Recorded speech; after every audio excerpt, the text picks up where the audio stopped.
third eye allows you to be able to form an opinion of who you are outside of those strictures and structures of society. When your third eye is open, you know who you are, truly who you are, and you know who you are within the context of this universe, not within the context of society. A single eye opens where there should be none. It does not blink nor sleep. It watches beyond the world of shapes into the river beneath reality. And once it stirs awake, nothing is ever the same again. What awakens when the third eye opens is not just sight, but soul memory. But are you ready to see what hides behind the veil? They say wake in ancient lands. Long before mirrors were made of glass, sages and seekers spoke of a sacred eye, hidden not in the skull, but in the spirit. A gate, some whispered, not to another world, but to the truth. Behind all worlds, the third eye. To awaken this eye is no party trick, no performance for the curious crowd. It is a reckoning, a flood, a peeling away of false skins until only the naked self remains. The strange changes that come with its awakening are not always gentle. They are strange, sometimes startling, yet they point to something forgotten, something holy. Today, we look at 7 strange things you will experience if your third eye is opening. Signs that the veil is thinning and the true shape of your being is emerging. Let us begin with the voice that speaks without words. Enhanced intuition and ear. Gut feelings. Have you ever known something before it happened? Not guessed, not assumed, but known. Like a quiet whisper inside your chest said, "Turn left." And there waiting was the very person you hadn't seen in years? This is not coincidence. It is recognition. When the third eye begins to open the language of logic gives way to a deeper voice, intuition. Not the frantic thoughts that bounce between desires and fears, but the low hum of knowing, the river beneath all things.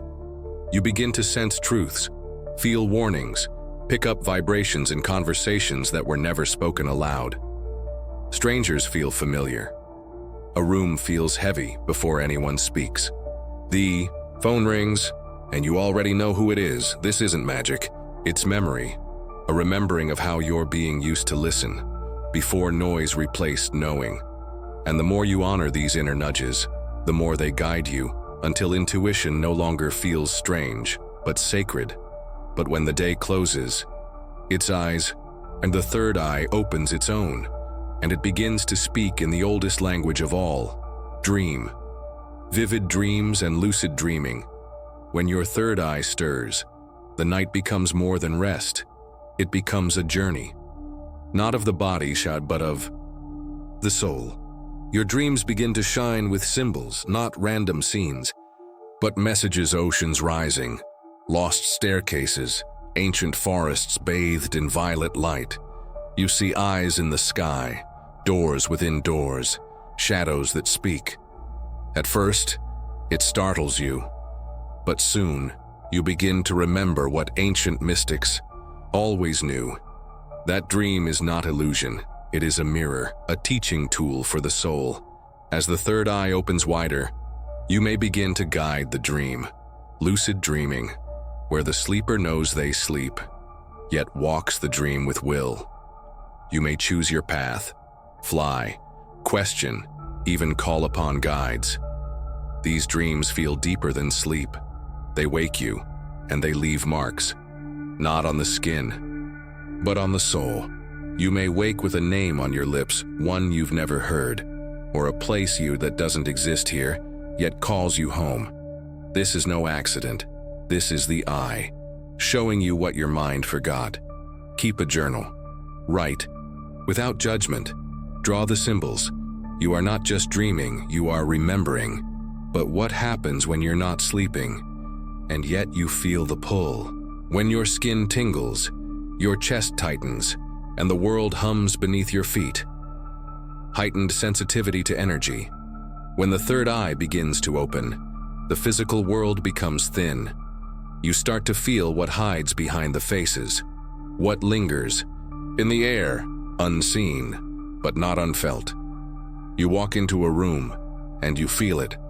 Tension like thick smoke, joy like sunlight, sorrow like dripping water from a forgotten faucet. People speak, but it is their energy you hear. You know when someone's smile is painted. You feel when the truth has been swallowed. Even objects speak. An old photograph holds sadness. A stone you picked from a forest hums with calm. This is not imagination. This is sensitivity. The eye, tuning your inner antenna to the frequencies that lie beyond sound. You may feel tingling in your forehead, between the brows. Sometimes it pulses, like a drumbeat. Other times, a quiet warmth spreads, as though someone unseen pressed a finger there. Some days it feels too much. Crowds overwhelm. Noise pierces deeper. You need stillness, more than ever. This is your system adjusting. You are not breaking, you are waking. And in this wakefulness, the world begins to send signs, not from people, from the pattern behind the pattern. Visual phenomena and synchronicities, it begins with flickers. A flash at the corner of your eye, when no light was there. A shimmer across a stranger's outline, like mist rising from skin. Then, you begin to see what cannot be seen. Colors where there should be none. Geometric shapes behind closed eyes. Lights that dance or hover and vanish the moment you focus. And then, the numbers, always the same, always at the moment you were about to doubt. 443:33, you see them on clocks, on receipts, in dreams, as though the universe is whispering, yes, keep going. Synchronicities, coincidences that feel too perfect to ignore. You think of a song and it plays. You speak a name, they call. You ask a question, and the answer comes from the mouth of a stranger who never heard you. These are not accidents. They are echoes, reflections of a mind awakening to its place in the great weave. The eye does not just show, it connects, and that connection begins to stir something deeper and far more personal. And then, the winds begin to shift inside you, but not winds of weather, winds of feeling. Sudden storms of sadness, flashes of anger, waves of deep empathy that make no logical sense. Your own mind becomes a garden where old roots are being unearthed and new flowers bloom from strange soil. This is the emotional unraveling, the psychic peeling, one of the most misunderstood awakenings of the third eye. Emotional and psychological shifts as the eye widens. It doesn't just show you the one, it shows you yourself, but not the version you present to others. The real one, the one buried beneath layers of survival and story. Old memories may rise, yet not in thoughts but in feelings. You may cry without knowing why, laugh, then grieve, then go silent. Emotions come in waves, pulling up pieces of your past you thought were long forgotten. But this is not chaos, it is cleansing. The third eye, when active, becomes like a lantern in the caves of your mind. It begins to shine into shadows you once avoided. You might suddenly feel the grief of your childhood, the fear that shaped your silence, the anger you swallowed for someone else's peace. But here's the secret few speak of. These shifts are not breakdowns, they are breakthroughs. Your empathy deepens. You feel the ache of others, even when they hide it. You understand people's pain, not with words, but with your own body. Sometimes, this hurts, other times, it heals. You begin to question your path, your job, and your beliefs and your companions, because something inside you knows you were living someone else's story, and now you're waking up inside your own.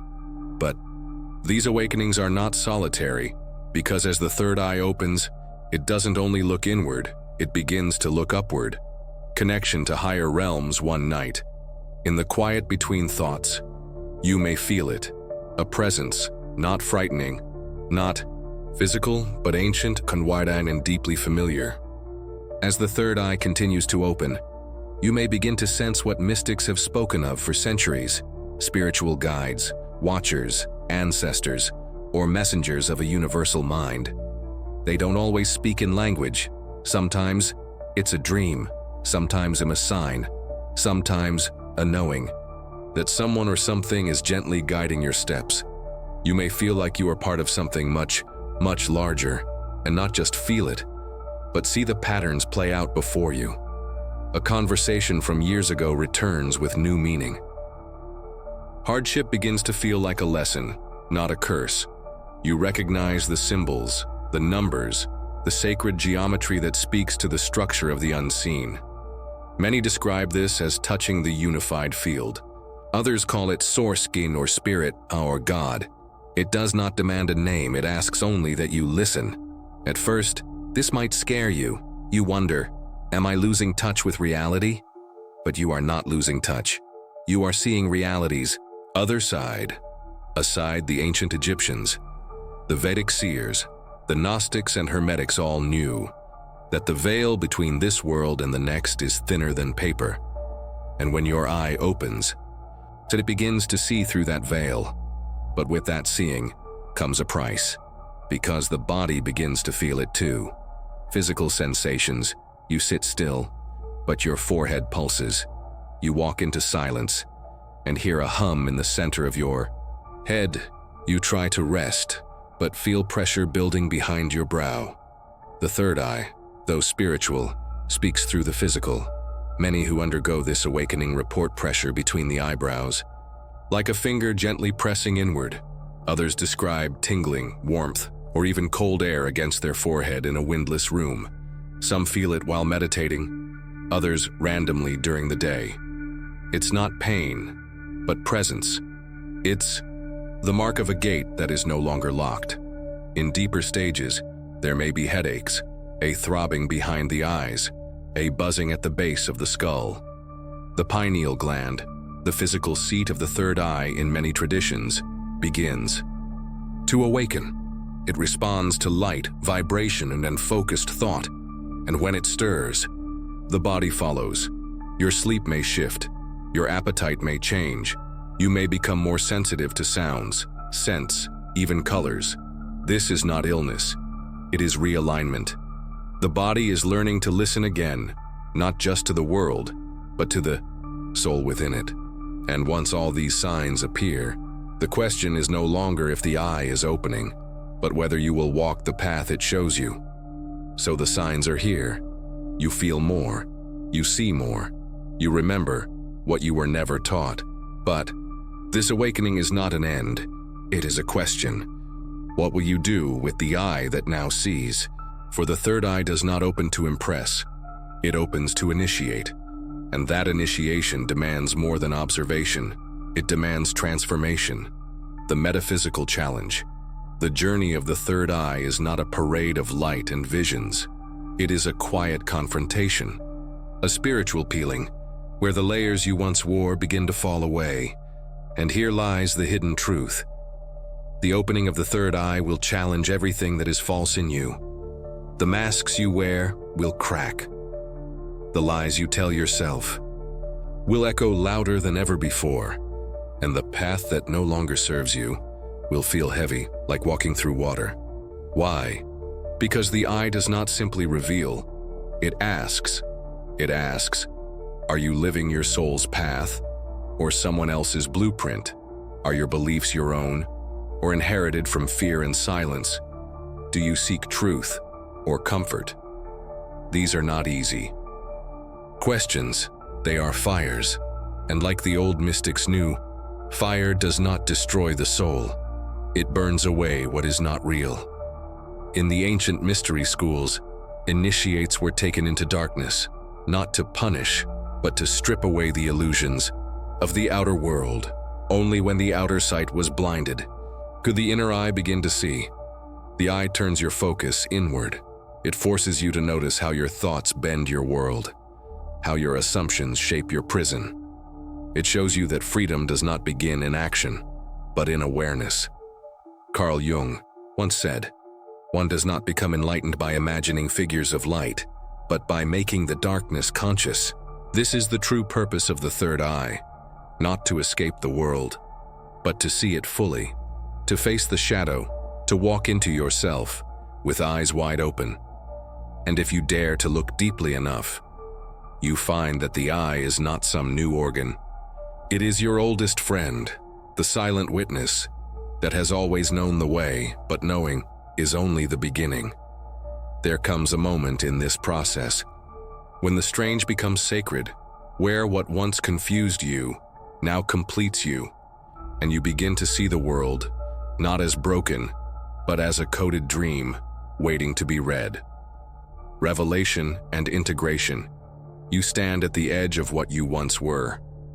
The ground beneath is unfamiliar, but the sky above feels like home. You no longer seek to return to normal, because normal was blindness. You begin to understand every vision, every feeling, every sign was not an answer. It was a mirror, a call to meet yourself fully. The third eye is not a door you walk through once. It is a door that opens every day, with every breath, if you are willing to see. And in this seeing, something shifts. You stop chasing, you start listening. The outer noise quiets, and the inner truth speaks, not loudly, not dramatically, but with the steady rhythm of a soul reuniting with its path. You recognize that nothing is random. The people who hurt you, the dreams that broke, the roads that split, all of them were steps in the spiral, leading you not away, but inward. And in this stillness, you hear it. You were never meant to fit the world. You were meant to see it, and through that seeing, shape it anew. The eye has opened, not just to show you what is, but to remind you of what has always been. And so I leave you with this. When the world tells you to look with your eyes, close them and listen to the eye that never sleeps. For what it shows you will free you. There is a silence that speaks, louder than sound, a sight that begins only when the outer eyes close. And once you feel it, once you see through it, you are never truly blind again. The journey of the third eye is not a line, but a circle. You begin in confusion.